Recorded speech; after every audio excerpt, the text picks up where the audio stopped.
All right, good morning, everybody. I'm Deanne Criswell, the FEMA administrator.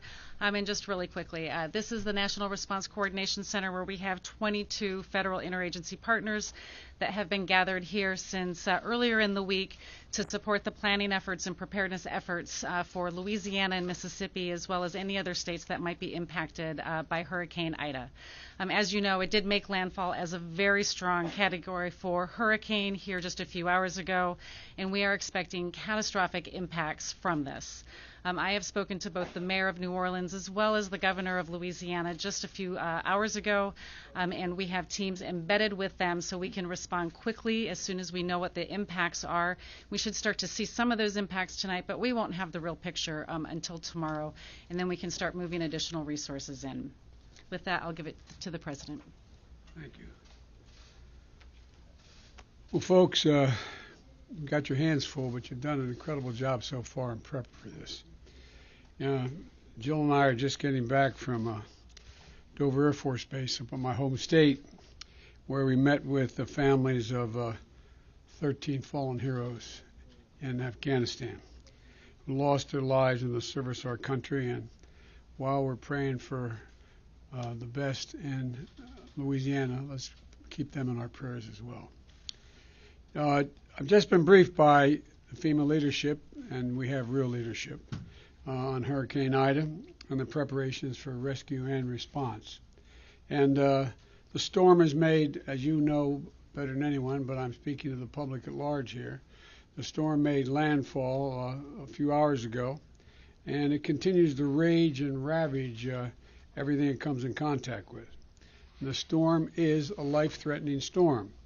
Governor Edwards, an old friend, has characterized it as one of the strongest hurricanes, the strongest in Louisiana history since 1850.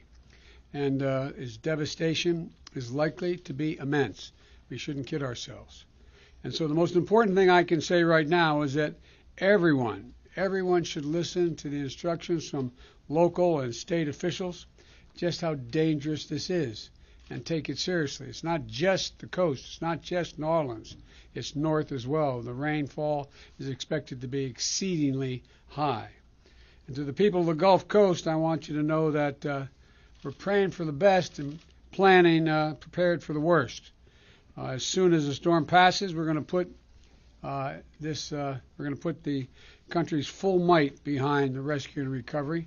And I mean that. I've been around for a lot of hurricanes. I'm no expert, but I've been around for a lot of hurricanes, and I don't think we've ever had as much preparation, long-term preparation with the levee system and preparation here. Thanks to the administrators' leadership and the hard work of the FEMA team, all of whom were gathered behind, many of whom were gathered behind me, we've already pre-positioned resources that we know are going to be needed and equipment and response teams in the region. This includes 2.5 million meals, 3 million liters of water. We've got generators in place, and we're in close touch with the power providers to get and restore power as soon as possible, because a lot of it's going to go out, and we should be prepared that it can take a long time, no matter how much we've pre-positioned, which we have, that it's going to take a long time for a lot of it to get back up. It could take a matter of weeks for some places. We've got 13 urban search and rescue teams.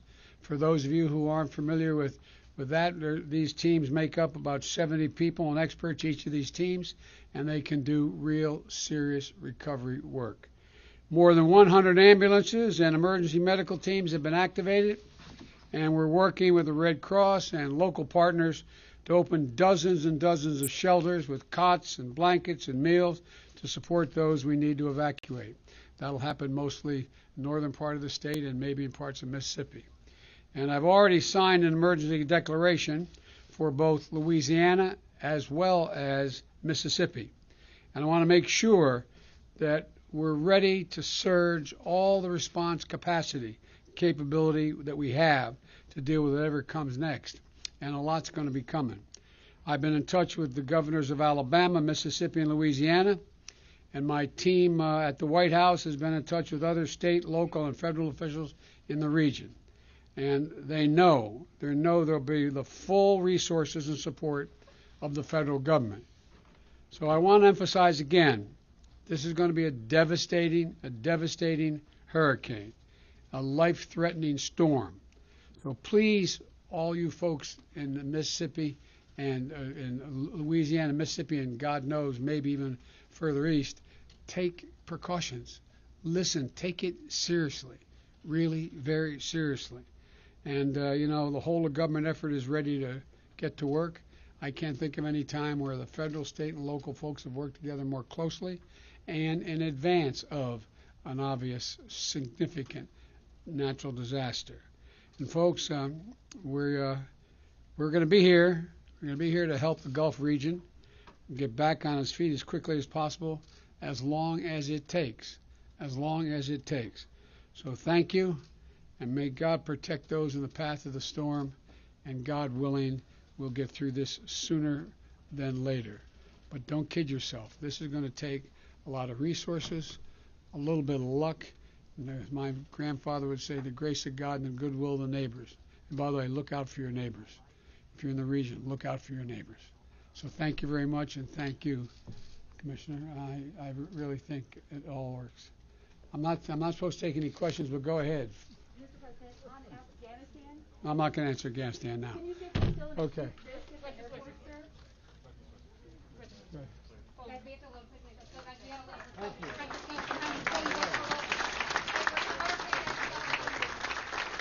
Really and truly, thank you. I know there's no group of Americans know how dangerous it is more than you guys do. So let's stay at it to the very end. I know you will. You've done everything you can to help prepare these folks, but I tell you what, I think they're going to be taking a look at additional levee systems a little further south before this is over. So thank you. And I promise you, the governor is truly appreciative. Probably never going to meet him, but he's a good guy. He's really appreciative. Thank you. Thank you, sir. Thank you.